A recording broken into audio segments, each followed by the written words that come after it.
Hello, welcome back to another video on comic books buying tip. When I used to buy a lot of books for my personal collection and not so focused on flipping, I did specific search on eBay. If I was looking for X-Men, sure, I searched for X-Men Silver Age or Bronze Age, but that was the way I approached eBay. But once I focus more on buying books to resales, to flip, I expanded my search. I just type in comic or comic books, and then I search for basically all ages, with exception of golden age, because it's tougher to find books to flip as far as golden age. Not that it is impossible. There are people out there that can do very well flipping golden age books. It's just easier for me to flip silver, bronze, or copper. I ignore most modern as well, just because there are just so many things going on with modern that I don't keep up. So my advice for those that trying to go into this as far as search on eBay is you have to be efficient. There's only so much time in a day. Not all of us, even those with a lot of free time to spend on eBay, I don't want to do that. I can tell you, when I used to be much heavier in buying and selling, 2016, 2017, 2018, and even 2019, I would spend on the average an hour and a half a day. That seemed like a lot of time, okay? Now, for a lot of people that work, 9 hours a day, as far as, including in commuting time on the average, 9 hours a day. By the time you get home, family time, all that stuff, do you have an hour and a half to squeeze in there to look for things on eBay? Or to watch sport on TV or TV shows, whatever it is. So I understand, okay? I'm not here to tell you that an hour and a half a day is easy to find for most people. I'm telling you, that's how much I'm willing to put in to the hobby, because I don't want to be obsessed with the hobby. Even though I don't work, I like to enjoy the day, whether it's watching TV, follow the stock market, cooking, all that stuff, okay? I prefer to be not obsessed by the computer looking at eBay listing all day. So hour and a half is what I'm willing to put in. So for that 1.5 hours that I put in each day, I want to make the most of it. And the most of it is about seeing as many listings as I can.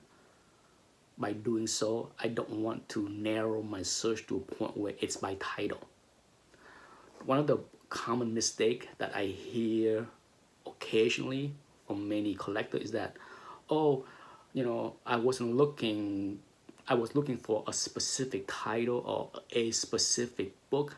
So when I see that listing, it was not really in my peripheral of things I want to buy. So I skip it or didn't pay much attention to it. When I am in the flipping mode, everything is in my peripheral, okay? And when it comes down to being efficient, it's very easy for many of us, if we're in this hobby long enough, to recognize many Silver Age and Bronze Age keys and important books. It's easy. Okay, I don't need any apps on my phone to know. That's why I ignore modern market. I don't need to go to the modern market to see potential on eBay. If you want to flip modern books and you're familiar with the modern market and the variant, good for you. For me, I just know that I don't need to go to the golden age or the modern market to see potentials. There are just so many potentials in silver, bronze, and even copper. So many, so many. Okay, so if you follow my Path to a Key or Art of the Flip, you see the books that I bought. A lot of bronze, silver, copper, and even a few modern. But the modern stuff that I bought are the very well known, like Batman Adventure 12, Detective 880. Some of them very easy to recognize book that I see on eBay. So it's always best to not be too narrow in your search on eBay. Okay, so my advice to everyone is when you go on eBay to look for books to flip, be ready to look at everything. Now, how you can improve on everything is another story. It's coming down to what it is that you are screening. Okay, I know for many years of flipping, I am not going to get every book. There's just no way. Okay, it's no way for me to see every books. And a lot of time, the good potential books to flip is the cheaper books. By cheaper, I mean in the $50 to $300 range. There is a sweet spot in there where you can buy a book for 100 or 200 and double your money or triple your money. I think most people would agree it's easier to find a $200 book that can double as far as resell for 400 compared to finding a book for 2,000 that can sell for 4,000, right?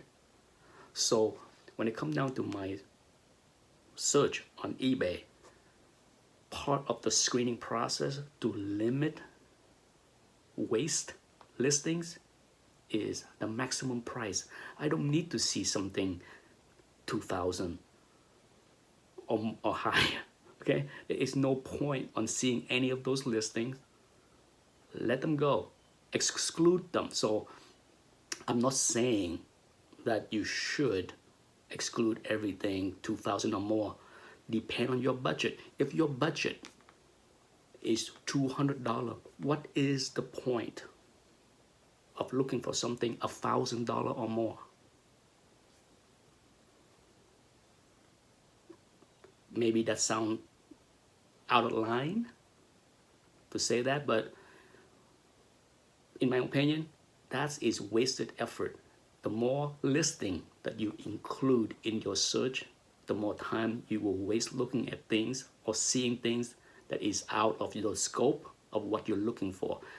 So if your budget is $200, maybe limit your search to $300 or less. Okay, so there is a sweet spot range for everyone out there with a certain budget range. Even with me, okay, I have a deeper pocket, a bigger budget, but guess what? If you follow my Path to a Key, Art of the Flip series, guess what? The majority of the books that I have bought and shown, as far as how much I paid for many of those books, are a couple $100. On average, for sure, under 300, right? So there is a sweet spot for me as well, because I know it's easier for me to find a deal for $250 and make that into a home run or a double or a triple or even a single compared to forking out $2,500 for something. So the more thought you put into what it is that you're screening for, the less time you will be wasting in looking at and seeing listings. Okay, it's all about time efficiency. There's no reason to run a search on eBay and see hundreds of listings that does not equate to what you are looking for. Okay, I prefer to narrow my screen to a point where when I do a search, usually right away on the first screen, I see potential. Trust me. Try narrow down your screen, not on a name, okay? Not by title. Leave the title alone so that every title is included. But nail the price point. Okay, also the minimum. I also, part of my screening process is the minimum. Am I gonna look for a $5 book to flip? No. So I set my minimum at least 50. Okay, is there a potential in finding a gem for 10 bucks and we sell it for 15 or 20? Yeah, I prefer to hit something bigger. So for me, there is a minimum and then there's a maximum in my screening to make it very efficient for me. You need to figure out what range it is for you. Play around with the range as far as minimum and maximum to see what kind of stuff show up in your screen when you do a search. And that's it for this comic buying tip. Thanks for watching. Bye-bye.